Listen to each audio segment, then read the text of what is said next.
today with Darya Marchenkova and Brian Van Slyke. They're two worker owners from the Toolbox for Education and Social Action, TESA, and they've got some exciting stuff going on at their worker co-op. So Darya and Brian, why don't you each just kind of introduce yourself real quick and tell us a little bit about the new game.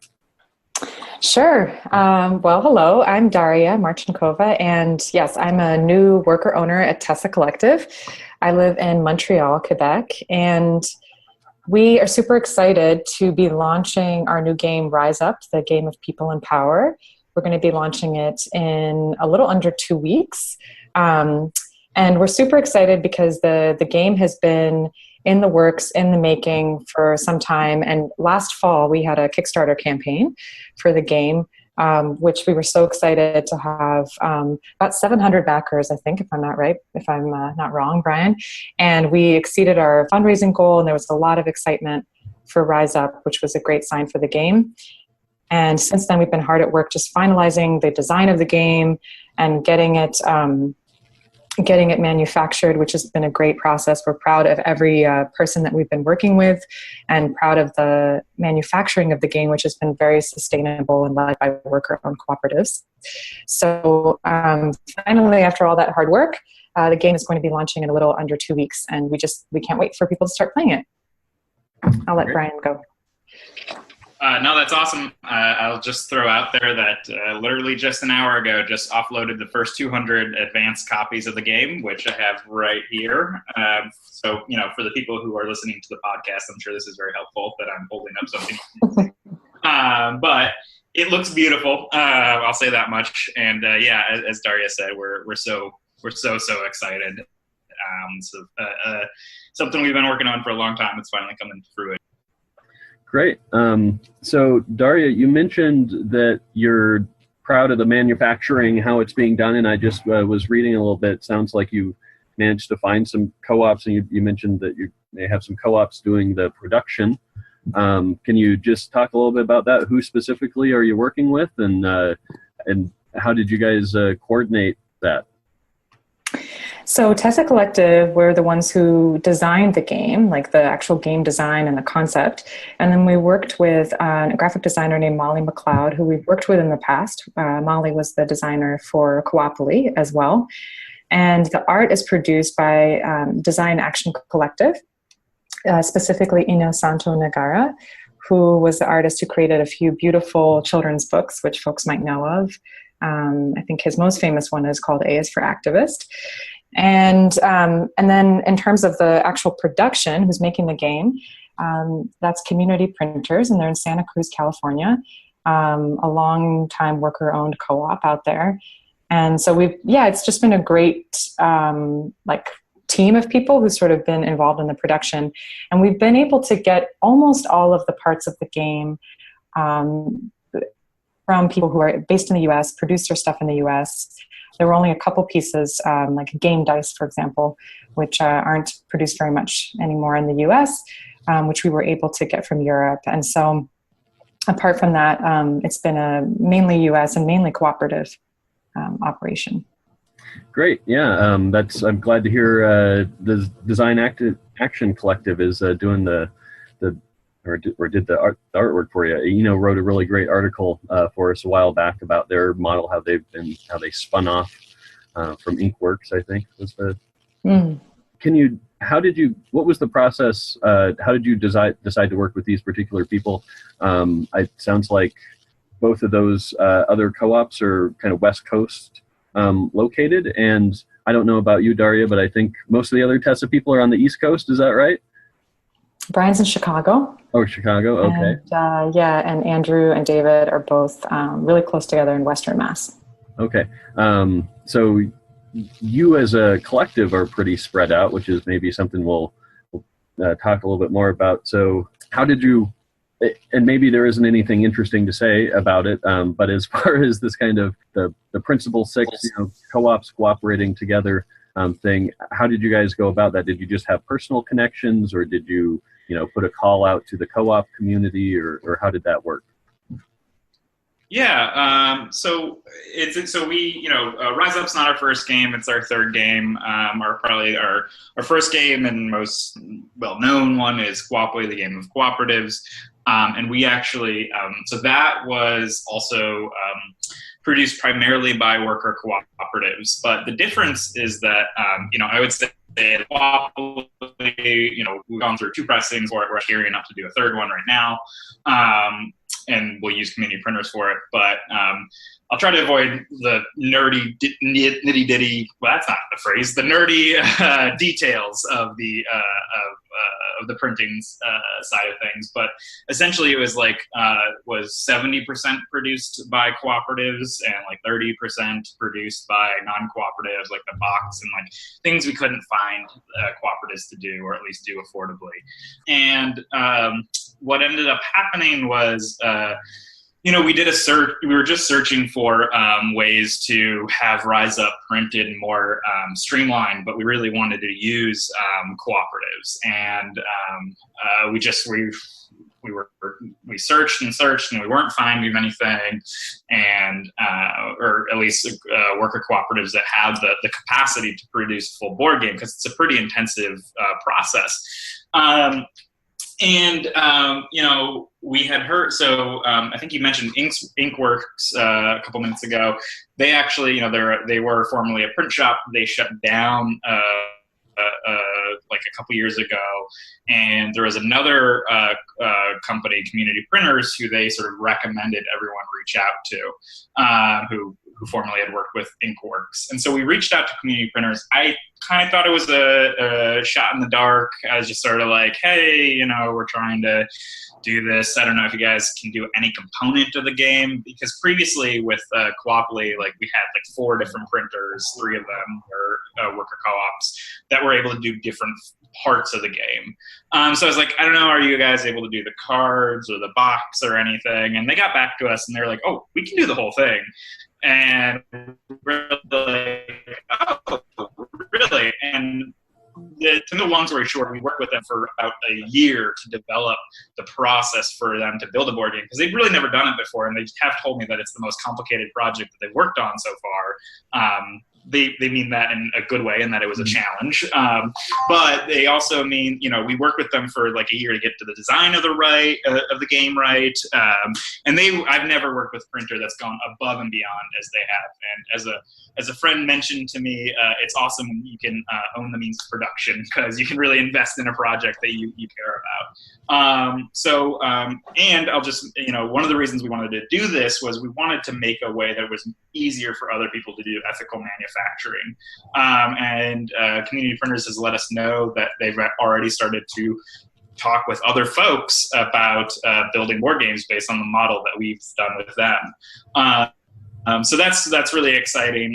It was kind of like a happenstance, just like, hey, do you think you might be able to help out with any part of this? And then they were just really able to do the whole thing. The other thing that they've mentioned was that they, up until recently, haven't really been involved in the worker co-op world, but part of this project and some other projects have made them realize, they should be. And there's a lot of production that needs to happen in the worker co-op world, and that's the role that they could play.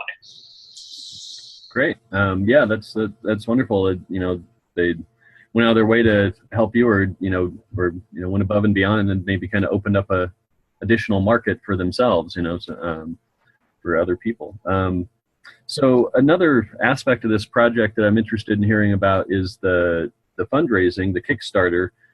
You've done it a couple of times now, I guess, for Cooply and now for Rise Up. Could you just maybe talk a little bit about, what you've learned from doing that experience a couple times, what it takes to make it successful? Maybe if you have any advice for other co-ops who are thinking about using Kickstarter or Indiegogo as a fundraising mechanism. Any advice for the rest of us? I can start. We've learned a ton about, so I wasn't around at TESA on previous fundraising campaigns, but was involved in this one, and we've learned a ton.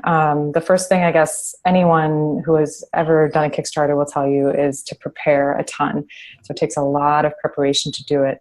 And for us, one of the key things that meant for this project was that we really wanted to make sure we were communicating about the game to the right people. So the game is about community organizing. It's about building social movements. And all of us at TESA Collective have backgrounds and continue to do organizing in our lives. And we really built this game both as like a fun strategic board game that people can play like the same way that they might have a game night with Pandemic or something like that. But also as a tool that organizers and activists can use. As a person who's done a lot of organizing, continues to do organizing today, I know that we're always looking for new tools, things that make a workshop or a meeting or a conference or a retreat or whatever just more engaging, a way to bring up concepts like movement, strategy, and tactics in a way that's more accessible and kind of low pressure. So a game is a really great way to do that. And so we really thought about how to target our communications toward both people in the co-op world that are absolutely building movements and that want to initiate those conversations within their co-ops, within the co-op movement as a whole, but also people who, do labor organizing, community organizing of all kinds. And so it's really started with figuring out how to talk about the game in a way that made sense, how to share our ideas and our vision with other people, and then really figure out who needed to hear about the game. Yeah, so really targeting who you were pitching it to, right? Mm-hmm, yeah. And then it's a lot of, you want to be able to hit the ground running. So on day one, you want to have a lot of different stuff you can release, email blasts, press releases, social media. You want to have your emails to all your partner organizations drafted and so forth. And then it's a kind of like a marathon. I think most Kickstarter campaigns last a little under 2 months, I think, or a month, roughly around there. And they are, they're just like a slow and steady, you just want to build up and get a lot of momentum in the beginning and then still have lots of content to release over the course of it. Great. Anything to add to that, Brian, on the fundraising? I think Darya did a great job. I think I'll just chip in that,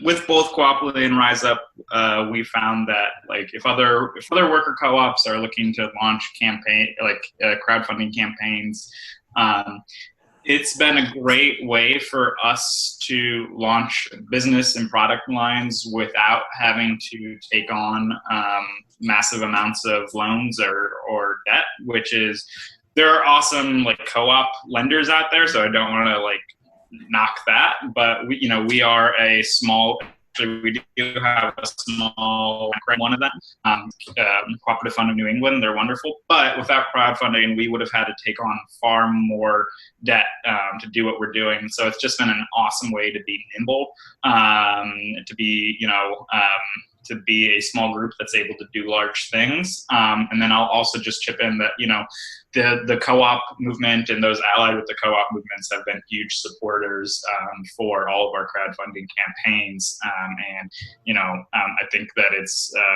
really relates to that principle 6 of, that is principle 6. Yeah, principle 6 of co-ops supporting co-ops that have going out and supporting our campaign, whether it's through financial stuff or by getting the word out. So that's been absolutely fantastic. Great. Well, one interesting aspect about your organization that we kind of mentioned is that you seem to be a little bit spread out. You've got somebody in Chicago and East Coast and all over the place. So how does that work as far as your organization goes? Do you guys get together on a regular basis to do face-to-face meetings, or is it all virtual? And are there any problems with that, or do you like it? And just give us all the gory details. Oh, we all hate each other. I mean, no, I'm just kidding. Can't be in a room together, so we have to do it online. We typically have an annual in-person retreat, and we just had our annual retreat in Massachusetts just recently. And that's a great way. It was my first time. It's funny, I didn't meet my coworkers for a year, only saw them on video, and then finally had a chance to meet them in person. And obviously that changes things, and it's really great to actually meet people. And in this case, I got to see coworkers' homes and meet their partners, and that's amazing. And we have weekly Google Hangout meetings, just similar to this, and that's a great way to at least see each other and kind of get to know each other in that way. I think it's always, it takes, I guess, for remote working arrangements, it always takes people who are very like self-motivated and can kind of are very comfortable with flexibility and so on. And so that's something that the four of us really have to, that's a prerequisite, I guess, for joining TESA. Yeah. Brian, could you tell me, so given that you guys are kind of dispersed, how did you get together to begin with? How did you all meet, living in different parts of the country, or was it all at college or something like that? Yeah, we actually didn't start dispersed. There was another iteration of TESA where we were all based in Massachusetts. Not another iteration, but an earlier, in our earlier days, we were all based in Massachusetts. And, a lot of us, some of the folks who've gone in and out of TESA know each other from Hampshire College in Massachusetts. We did have an office space for a while in Northampton. We did spend some time working it. So we're a co-op that has kind of had both approaches of being together and being apart, and they both have their pros and cons, right? Mm-hmm. Sometimes it's nice to have a dedicated place to work and to always be together, and sometimes it's nice to be based in more urban areas where we have a chance to meet more potential clients and that kind of stuff. Obviously, it is all see people, and that's what makes the annual retreat so wonderful. It was definitely a transition for us to go from all in person to mostly digital. But I think actually, the sort of the starting in person and going digital nice sort of for some of the more formative years for helping us work through processes that we developed strong approach that we wouldn't have had the opportunity. It might have been harder online. I don't know what that is, but at least it's what shaped us. We learned a lot of stuff trial by error over the years. But I think we've also now developed some great processes for being mostly digital, and some great ways to communicate even though we're not all in the same place. Like we pretty much talk every day, whether it's on the video chats that Darya mentioned or over Slack, that kind of stuff. So even though we're not in the same place, we're constantly talking and working together, which is a great feeling. Okay. So you mentioned Slack. Are there any other particular tools that you found especially useful for doing this kind of remote group collective decision making or working together? I think it's mostly Slack, a lot of Skype. We also use a project management type of tool called Teamwork. Okay. Those are basically the tools. All right. So Darya, since you're kind of a new addition to the group, and you, as you mentioned, had the experience of going a whole year before you actually got to meet the people you were working with, how has that been, for you? Were there any hang-ups with that, or any particular issues that you needed to that you weren't expecting to have to address that came up? It seems like that would be a very different experience starting out online than starting out in person, and so I'm just interested in how that process went. Yeah, well, so I've been a freelancer. I've been freelancing and doing communications work for probably about the last 3 or so years. And so I've, in a way, gotten more used to doing this type of work than in-person work. I can't, the last time I had an office job was several years ago, where I went into work every day and saw my coworkers. And so in a way, I've gotten used to it. And I guess one of the advantages, like I moved to Canada a couple years ago to Quebec, and the working remotely in this way has allowed me to continue to work with people in the US. And I think that's a really cool thing with TESA, where we just actually we just got incorporated in Canada for that reason. And so that opens up our opportunities here north of the border. And so I guess I'm like, I don't really have so much of a, it wasn't such a huge adjustment for me. Didn't seem strange to you. Yeah. Yeah, not really. But I got connected with TESA through a friend in Vermont where I used to live and work. And yeah, I think it's my first time becoming a worker owner at a co-op. It's not my first time working at a co-op. So I have some experience in how co-ops function and make decisions. And it's what my experience with co-ops so far, including TESA, is that they tend to have like very clear processes of how long you're an employee, when you become a worker owner, and the types of support and steps you take along the way. And so that makes it very clear and makes it feel very kind of possible to advance in the organization and become a member and become more involved and so on. Great. Well, I was not aware that you were a multinational co-op now. That's pretty exciting. I don't know that we have a whole lot of those. How was that process? I'm in the beginning stages of helping start a worker co-op here in Missoula, Montana, and just figuring out what kind of structure and dealing with all the the legal and tax issues is of course a big hassle. So now I'm interested in your structure, seeing as how you're incorporated in Canada. Are you still incorporated in the U.S.? And were there any legal issues that you had to deal with? Yes, we're still incorporated in the U.S. And so our colleague Andrew led all of the logistical and administrative aspects of incorporating in Canada and Quebec, which is an extra layer. And I definitely think I think the incorporation process is relatively easy. And as is getting like an employee on payroll and so on. But it is a big chunk of administrative work and takes like navigating the government bureaucracy in another country. So I know Andrew did a lot of work on that and put a lot of time into it, which is something I guess folks should be prepared for. But speaking, I guess, to the ease of multinational corporations, honestly, it's not that difficult from what I gathered, in the sense it's just some administrative steps to take, but can be done, can be figured out pretty easily. Oh, interesting. Anything you'd like to add, Brian, on any of those topics? No, Darya did it. That's great, I think.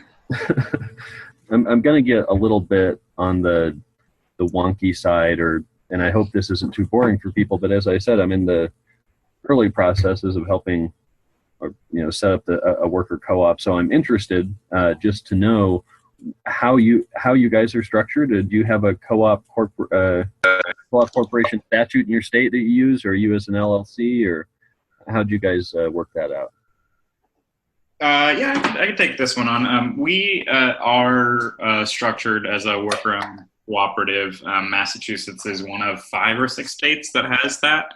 And there's advantages and disadvantages to it, but certainly it's set up to make it easier, and it really does in certain ways in terms of like taxation and all that kind of jazz. So we are lucky that we're in a state that has that ability.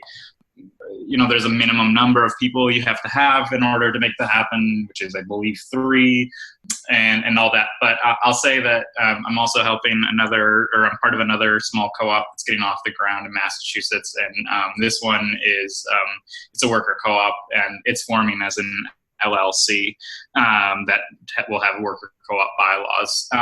And the reason that one is incorporating as an LLC is just we don't anticipate to make enough money over the first year to pay ourselves minimum wage.